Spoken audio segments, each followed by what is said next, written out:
አንተ ነህ ልክ ያለንከው ማለት ነው። አንተ ነህ ጤነኛ ያለንከው እንጂ ኤፍሬም በጣም ጤነኛ በጣም ልክ ነው።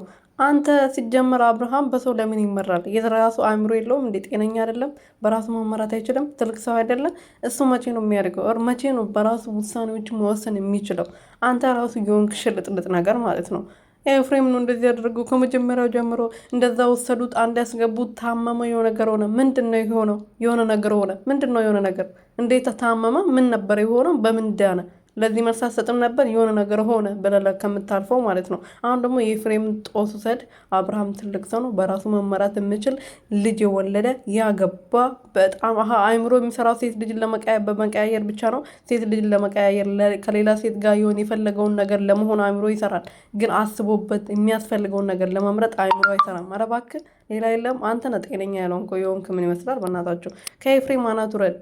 ኤፍሬም እኮ ይሄናን እያቃጠላችሁ ድብን እያደረጋችሁ ያለው ለምን ከሩቲ ጋር ሆነ? ልክ እንደኛ ለምን አልካዳትም ነው እንደዚህ ጮጋራችሁን እየላጣችሁ ያለው ማለት ነው። ሰላም ሰላም ቤተሰቦቼ እንዴት ናችሁልኝ? እኔ ያለው እግዚአብሔር ይመስገን። በያላችሁበት ሰላማችሁ ብዝት ትርፍርፍ ይበልልኝ። እንግዲህ ዛሬ ኤፍሬም እና ዴቭ መጥቷል። ዴቭ እንግዲህ አንተ ነህ ሁሉ ያደረግከው አብርሃም ይሄ በመሆኑ መንስኤ አንተ ነህ ብሎታል። እና ምንም እሱ አይደለም፣ ምንም እሱ ጫፉን አልነካውም። እናንተ ናችሁ ጤነኛ ያለው ናችሁት። ይሄ ሁሉ እያቃጠላችሁ ያሉት ለምን ከሩቲ ጎን ሆነ? ለምን አልካዳትም?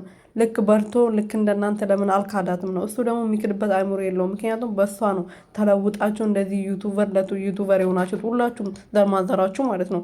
ልንገራችሁ ነው ማለት ነው። መጀመሪያ ማን ያውቃችሁ ነበር? ማንም አያውቃችሁም ነበር። እና ሁላችሁም በእሷ አማካኝነት እሷን አስታርቃለሁ ከአብርሃም ጋር መልሳለሁ በሚል ነው ምንም ሳታስታርቁ እንደውም የበለጠ ተራርቆ ተጣልቶ እንዲቀሩ ልታደርጉ የመጣችሁት።